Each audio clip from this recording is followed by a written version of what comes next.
ও মানে বুঝতে পারছো না? আমি ক্লিয়ার করে বলে দিচ্ছি। তুমি কাকে চাও, আমাকে না মেঘলাকে? গরিবগড়ের রাজপুত্র এই ধারাবাহিক নাটকটি খুবই ধামাকা পর্ব নিয়ে এগিয়ে চলেছে। এই ধারাবাহিক নাটকটি কে কে 1 থেকে 11তম পর্ব পর্যন্ত দেখেছেন কমেন্ট করে জানাবেন। হ্যালো বন্ধুরা, কেমন আছেন? আশা করি সকলেই ভালো আছেন। আপনাদের প্রিয় ধারাবাহিক নাটক গরিবগড়ের রাজপুত্রের 12 নম্বর পর্বের ধামাকা কিনে নিয়ে আসলাম। অলরেডি কিন্তু 11 নম্বর পর্বটি প্রকাশিত হয়ে গেছে।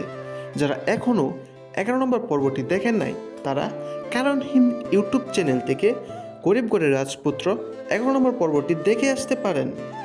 আর গরিবগড়ের রাজপুত্রের 12 নম্বর পর্বটি কবে প্রকাশিত হবে এবং 12 নম্বর পর্বে কী করতে চলেছে তা জানতে পারবেন আমাদের এই ছোট্ট একটি ভিডিওতে। তাই ভিডিওটি স্কিপ না করে দেখতে থাকেন। হ্যালো গাইস, বৃষ্টি জেনে গেছে যে অনিকের প্রথম স্ত্রী মেঘলা। রাতুল বৃষ্টির বাসায় এসে সব বলে দিয়েছে।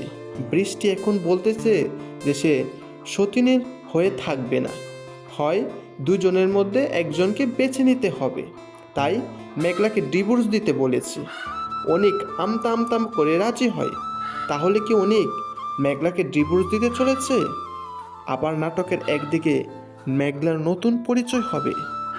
মেঘলা যে তার আব্বা আম্মার সাথে থাকে, তারা মেঘলার আপন আব্বা আম্মা নয়, তারা মেঘলাকে পেয়ে এনেছিল।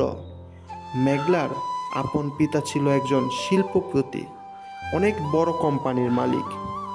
মৃত্যুর পর মেঘলার নামে সব লিখে গেছে। তাহলে কি মেঘলার জীবন এখন সুখ হতে চলেছে? আর এদিকে অনিক কি তার হারানো সম্পদ ফিরে পাবে? আর সব মিলে আগামী 12 নম্বর পর্বটি হতে চলেছে খুবই ধামাকা। আর এই 12 নম্বর পর্বটি প্রকাশিত হতে চলেছে আগামী মঙ্গলবার দুপুর ঠিক 12টায় কারণ হিম ইউটিউব চ্যানেলে। আর এরকম বাংলা নাটকের আপডেট ভিডিও পেতে আমাদের চ্যানেলটি এখনই সাবস্ক্রাইব করে রাখেন। ধন্যবাদ সকলকে।